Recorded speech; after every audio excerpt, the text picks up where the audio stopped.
Hi, welcome back to my channel. In today's video, we will understand how to depict a break-even graph. The break-even information, the break-even point, etc. How to depict it on a graph. So I will take you through the process. Let's move to the whiteboard. This is a part of a chapter which is generally called as the CVP analysis, that stands for cost, volume, and profit analysis. So I have given you some details over here. Okay, so let us take this as the problem. You could just make a note of this by giving a pause. Units is about 40,000 units we are talking about. Selling price is 20 per unit, variable cost is 10 per unit, and total fixed cost is 2 lakhs. So first thing what we do here is that we have to make out the contribution, right? So all of us know this. Selling price is 20 rupees minus variable cost is 10, which is already given in the question. So 20 minus 10, that leaves us with 10. We call this as the contribution per unit. Okay. Then immediately what we do is we can get the PV ratio. So I will say profit volume ratio is nothing but contribution divided by sales into 100. Now we know the contribution already as 10. Okay, we know the selling price as 20. So 10 by 20 into 100. So I think if you simplify this, you get the answer as 50%. Okay, so we get 50% as the answer. And what is this 50%? It is the PV ratio. Okay, so the PV ratio is 50%. And then I'll try to find out the break even. So I'll say break even in terms of sales, in terms of volume, is equal to fixed cost divided by PV ratio. Okay, so how much is the fixed cost? Fixed cost is given here as 2 lakhs. So I will say 2 lakhs divided by PV ratio, which is 50%. So 2 lakhs divided by 50%, okay, which is equal to 4 lakhs. So that is rupees 4 lakhs. Okay. So please understand, we are talking about the break-even volume. So whenever you get a value here, when you say volume, it is depicted in terms of the currency. So rupees 4 lakhs. Now we know the actual sales. Okay. So let's move on to this side. We know the actual sales. Okay. Actual sale is, see here it is 40,000 units into 20 rupees. So 40,000 units into 20 rupees, that is 8 lakhs. Okay. So the actual sale is 8 lakhs rupees. But here you see, we know the break even sale is 4 lakhs. So what can we find out from this? I can find out something called the margin of safety. Margin of safety is equal to the actual sale, okay, minus break even sales. Actual sale minus break even sale. Actual sale is 8 lakhs and the break even sale is 4 lakhs. Okay, so therefore margin of safety is rupees 4 lakhs.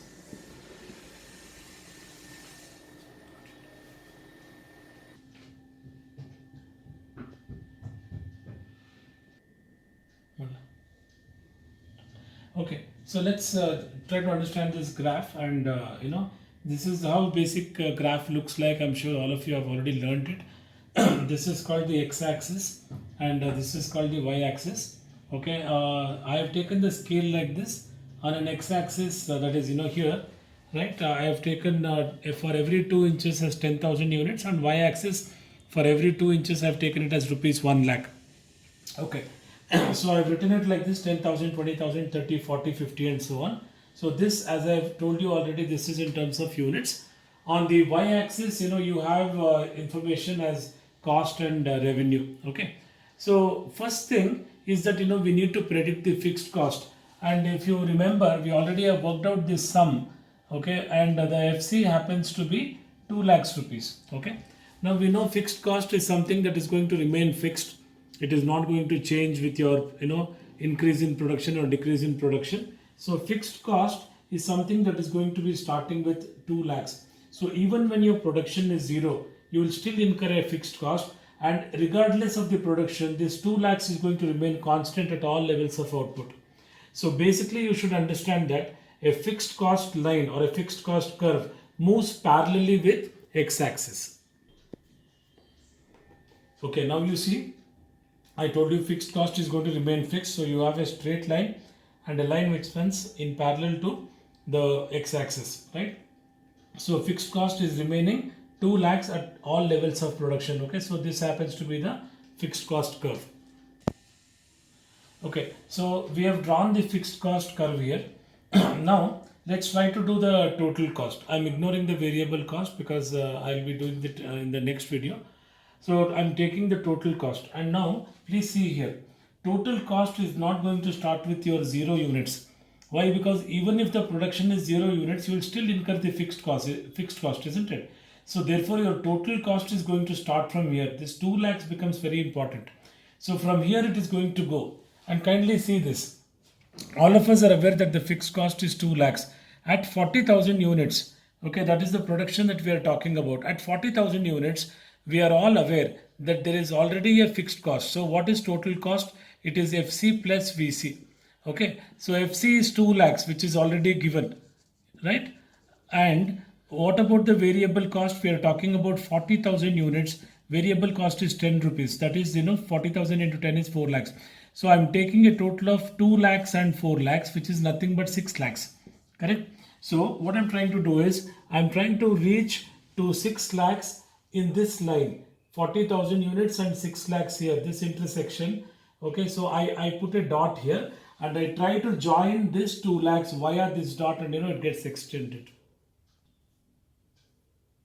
Okay, so now let's try to understand the total revenue, right? So please see here, total revenue, we are talking about 40,000 units, isn't it? So 40,000 and the selling price is 20 rupees. So which means the total revenue is 8 lakhs. So what I have done here is, from this 40,000, I have tried, identifying the point here. So somewhere here, isn't it? So 40,000 and then, 8 lakhs. So that is what I have tried to do. So which means that, I have taken the fixed cost, total cost and the total revenue. Of course, the gap between your fixed and the total cost, that becomes your variable cost, because FC plus VC is going to give you the TC, right? All right. Now, total revenue, please see here, the revenue is starting with 0 because your production and sales is 0, so your revenue is 0. As you start producing more and more, your revenue is going to increase. Now, I have the cost and the revenue curves. I have the fixed cost, total cost and the total revenue. Now what I do is, I know there is this point somewhere here, right? Where your cost and revenue, total cost and total revenue is intersecting. That becomes your break-even point. Alright, so now what I've done is, I located that point. See, I'm trying to locate this particular point where the total cost and the total revenue is intersecting. So I'm drawing a dotted line. When I draw the dotted line, okay, I'm getting this as rupees 4 lakhs and I'm getting this as 20,000 units. So 4 lakhs and 20,000 units, this is my break-even point. All right. And then all of us also know that this is what is called as the angle of incidence, AOI, correct? So this is called the angle of incidence, all right? And now, the broader the angle, the more profitable the business is. So we will call this as the profit zone, all right? And this is called the loss zone, all right? And then you also can find out the margin of safety. Now this is the break-even sale, 20,000 units at 4 lakhs, but our actual sale is 40,000 units at 8 lakhs. So when you're trying to link, this one, okay, so something like this.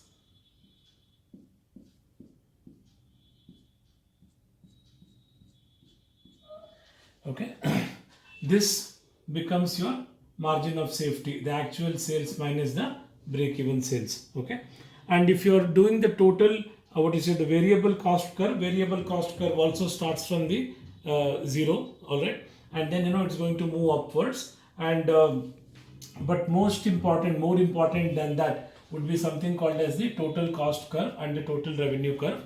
So you need to take the total cost and the total revenue. The intersection is called BEP.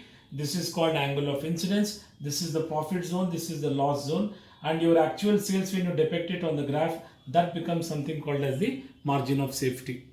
Thank you so much.